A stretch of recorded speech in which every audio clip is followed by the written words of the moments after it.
আজি আমি নগাঁও জিলাত অৱস্থিত মহামৃত্যুঞ্জয় মন্দিৰলৈ বুলি যাত্ৰা আৰম্ভ কৰিলোঁ আৰু এনেদৰে আপোনালোকক মহামৃত্যুঞ্জয় মন্দিৰটো দেখাবলৈ আমি চেষ্টা কৰিম। এয়া আমি সম্পূৰ্ণ গৈ আছোঁ ঠিক মন্দিৰলৈ বুলি। এয়া চাওক। যদিও মন্দিৰটোৰ বিশেষত্ব আমি বহু কথা শুনি আহিছোঁ, তথাপিও এবাৰ চোৱাৰ হেঁপাহ নিশ্চয়কৈ আছিলে।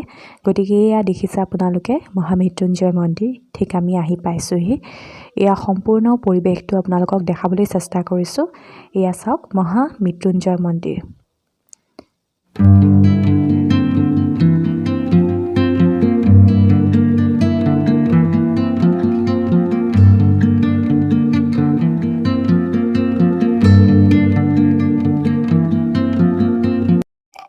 এয়া আমি মৃত্যুঞ্জয় মন্দিৰৰ ভিতৰলৈ প্ৰৱেশ কৰিবলৈ গৈ আছোঁ। এয়া চাওক।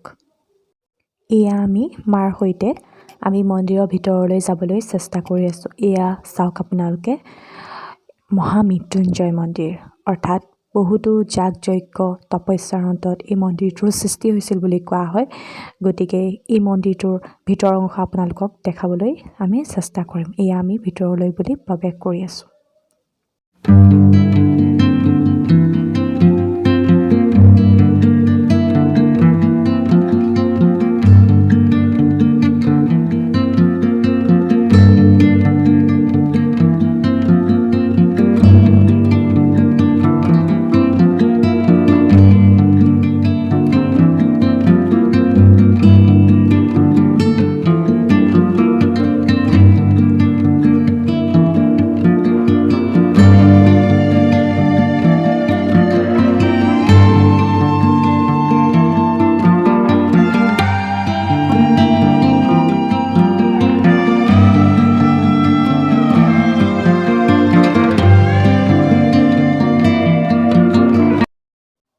এয়া আপোনালোকে দেখিবলৈ পাইছে মন্দিৰটোৰ ভিতৰত যি অংশ, সেই ভিতৰৰ চাৰিওবেৰত একোখন দৃশ্য দেখাবলৈ চেষ্টা কৰিছে।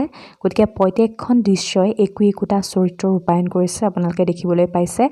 গতিকে এয়া হৈছে মহামৃত্যুঞ্জয় মন্দিৰৰ ঠিক ভিতৰৰ অংশ আৰু প্ৰত্যেকখন ৱালতে দেখিবলৈ পাইছোঁ একোখন সুন্দৰভাৱে দৃশ্য ৰূপায়ণ কৰিছে।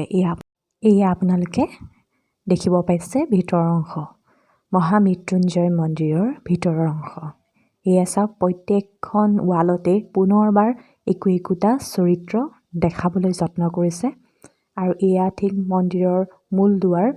ইয়াতে পূজা অৰ্চনা কৰে আৰু ইয়াত যিহেতু ভিতৰত চাকি জ্বলাবলৈ দিয়া নহয়, বাহিৰতহে জ্বলাবলৈ দিয়ে। এয়া ঠিক মন্দিৰৰ পৰা নামি আহি ওচৰতে এটি সংৰক্ষণৰ নিচিনা ব্যৱস্থা কৰা হৈছে আৰু ইয়াত প্ৰত্যেকটো মূৰ্তিয়ে সংৰক্ষণকৈ ৰখা হৈছে আৰু লগতে ইয়াতে এটা গাঁত আছে আৰু এই গাঁতটোতে যজ্ঞ পতা হয়। এয়া দেখিব পাইছে আপোনালোকে গাঁতটো, ইয়াত যজ্ঞ কৰা হয়। আজিৰ ভিডিঅ'টো ইমানতেই অন্ত কৰিছোঁ আৰু আগলৈ মোৰ ভিডিঅ'বোৰ চাই থাকিবৰ বাবে মোৰ চেনেলটো ছাবস্ক্ৰাইব কৰিবলৈ নাপাহৰিব। ধন্যবাদ।